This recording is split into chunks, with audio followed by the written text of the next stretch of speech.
Welcome back to Nihon Rush Hour. It's your boy Caesar, man. I was on YouTube the other day when I stumbled upon a clip of Alicia Keys at Summer Sonic in Tokyo.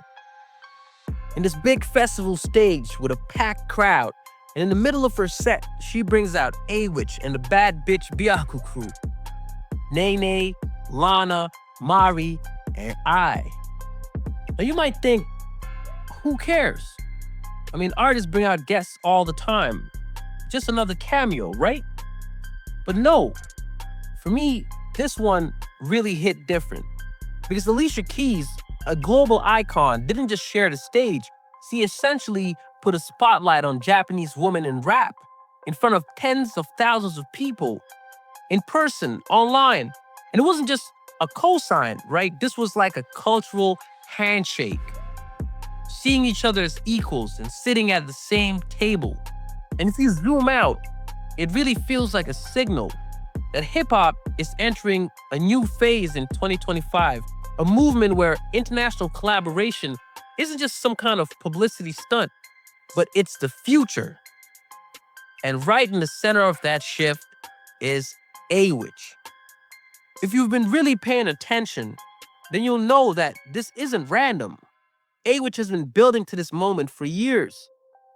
From recent releases like Asian State of Mind to her songs with RZA, Ferg, and Lupe Fiasco, it really seems like hip-hop has a global ambassador, and her name is Awich.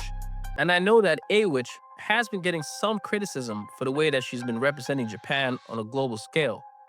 And I do have my thoughts on that, which I'll cover on the next video. But I still think that there is no better candidate. And if you really want to understand why I say this, then we gotta go back to the start. We gotta go back home. We gotta go back to Okinawa. Okinawa is like a world of its own. Different from mainland Japan with its own languages, a rich history and culture, and a past shaped by decades of war and American presence on the island. Growing up there meant Awich lived two realities at once, a Japanese life and a life exposed to American culture, food, music, and fashion trends. But here's the thing, she didn't just consume it like background noise, she studied it. Awich mentions how Tupac was like her textbook. She said that she would write down his lyrics and interview speeches, transcribing them word for word to really understand what he was saying and then try to emulate and repeat it. First, it was Tupac. Like I really fell in love with all of his song, all of his lyrics, and interviews, the movie. I used to transcribe his speeches at his community center. Oh, wow. Like I wrote word for word what he's saying to be able to kind of like understand what he's saying and like trying to speak it. So he was my textbook for real. And this didn't just help her with learning English, but it also gave her perspective and an early sensitivity to the Black struggle and a fluency in hip-hop's poetry. From an early age, Awich was already putting her world into words, first as poetry, then as hip-hop verses. So by the time the industry started paying attention and her name was buzzing, she hadn't left her heritage behind. She carried Okinawa with her everywhere she went. So when she moved into the Tokyo orbit and was associated with groups like Yentown, it wasn't some outsider sneaking into the capital. She showed she could stand in Japan's biggest circles while keeping the island identity front and center. And she never let that hometown identity go.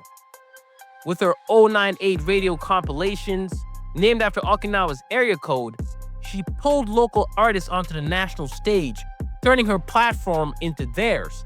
It wasn't cloud chasing, it was bridge building.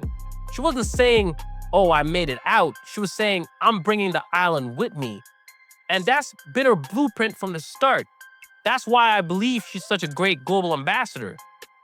Okinawa first, then Tokyo, then Asia, then America. Step by step, Awich connects worlds that are usually staying separate because of her multicultural background, but also because of her cultural sensitivity. Okinawa influenced Awich in a big way. The island lives by certain principles like compassion, humility, a kind of nankaru naisa spirit, that whatever will be, will be. And that outlook, born from centuries of hardship and survival, shapes how Okinawans move through the world. Okinawan people kind of like stuck to the fundamental lessons of humanity, meaning like be kind to the people, or like if like treat others like your brothers or sisters, or like there's good and bad in everything, yin and yang, and like stay calm, whatever will be, whatever will be, and like this basic teaching that guided me through all the like different phases of my life. For Awich, those values became the backbone of her music. That sense of humanity, of empathy, of letting life flow shows up in the way she collaborates, the way she builds communities around her, and the way she connects cultures without forcing it. Take Asian State of Mind, for example.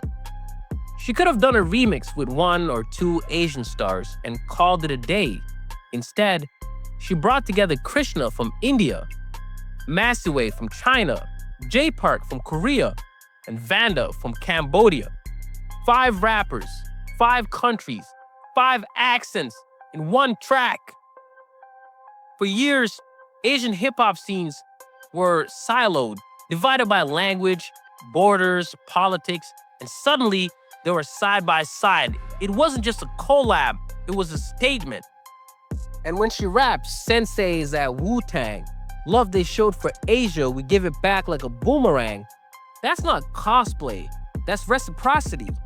Wu-Tang opened the doors for Asia in the 90s, and Awich's generation is closing the loop, sending the love back multiplied. For context, Wu-Tang Clan was a hip-hop group in the 90s from Staten Island, New York, and they built a whole mythology out of kung fu flicks, Shaolin philosophy, and Asian imagery. For a lot of kids and Americans in the 90s, those VHS tapes of Hong Kong martial art movies became hip-hop scripture because of Wu-Tang. And the RZA, the group's mastermind, kept that bridge alive outside of rap too. He scored Quentin Tarantino's Kill Bill, directed The Man with the Iron Fist, and leaned all the way into East meets West storytelling. So when Awich links with him decades later, it's not some random cosign, it's part of that lineage. The same doors Wu-Tang opened for Asia in the 90s are the ones Awich is walking through and holding open for the next generation. So by the time she crossed into the US, it didn't feel forced, it felt inevitable. First came Butcher Shop with Ferg, produced by RZA. Okinawa meets Harlem, filtered through Wu-Tang's Shaolin lens. Then came Wax On, Wax Off, also produced by the RZA, this time pulling Lupe Fiasco into the cypher with Ferg, Japan, Harlem, Chicago, 3 corners of hip-hop culture in the conversation. And the choice to bring in Lupe Fiasco wasn't random either. Lupe's had a long and almost spiritual connection with Japan. He's rapped about samurai, studied Japanese culture, and even built philosophies in his music that draw from martial arts discipline and Zen thought. His 9th studio album was titled Samurai. And back in the mid-2000s, while a lot of rappers were leaning heavy into bling, Lupe was weaving anime, martial arts, and Japanese references into verses, making him one of the first mainstream US rappers to really embrace that lane. And it isn't just lyrics. Lupe actually trains in martial arts himself, fencing, kendo, even samurai swordsmanship. And let's talk about how that discipline shaped the way he approaches rhyme schemes and performances. So when he steps on the track with Awich and Ferg under RZA's production, it's not just 3 heavyweights trading bars, it's a triangle of cultural fluency. Okinawa, Harlem, Chicago, tied together by artists who already move comfortably between worlds. His element, because he is just a true samurai, like a martial artist. Ever since he was little, his father owned a dojo in Chicago. He's not only karate; he can do the swordsmanship. He can do judo. He can do everything. Wow, that's And in a full circle kind of way, it all comes back down to that upbringing in Okinawa, a mix of Japanese, Okinawan, and American culture that is a base and foundation of Awich's upbringing. And she didn't stop at features. This year, Awich is curating her own stage in New York. Awich and Friends at Summer Stage in Central Park. She's not just performing solo, she's bringing artists from her hometown Okinawa alongside Japanese rappers based in New York and others. And she's linking them directly with Ferg and others on stage. And this is more than a concert. It's a cultural exchange in real time. Okinawa, Tokyo, New York, standing on one platform side by side. That's Awich turning international collaboration from theory into practice. And for her, that Wu-Tang link is more than aesthetic. Her late husband was connected to the 5% Nation, and she's spoken about how those teachings of self-knowledge shaped her. So when she calls Wu-Tang her senseis, that's not branding, that's not fake, that's lived life and experience. My husband who passed away was a 5%er. Okay. So he got the knowledge of self, and he gave me some, lessons in, the knowledge of self. And so, we connect on that level as well. God start dropping jewels on me, and I'm like, I'm here to receive. Yeah. So he was like, all right, you do that. And it's not just music. Awich is a mother, raising her daughter while raising a movement. She's a feminist force in a male-dominated space, and her catalog carries message of work ethic, truth, peace, and humanity. That clean but powerful image is also why brands line up to work with her. She's the global ambassador for Jordan in Japan. She's linked with Aston Martin and Habush and Louis Vuitton. I mean, these aren't just sponsorships. These are cultural pipelines, and she moves through all of it without losing herself, and that's so rare. And for me, that's why she's a global ambassador. But maybe the full circle is this. Just like Tupac was Awich's textbook, she's becoming a textbook for somebody else. Somewhere right now, a kid is watching her videos, rewinding every line, realizing that hip-hop can be a passport, a bridge, a way to connect worlds that once felt oceans apart.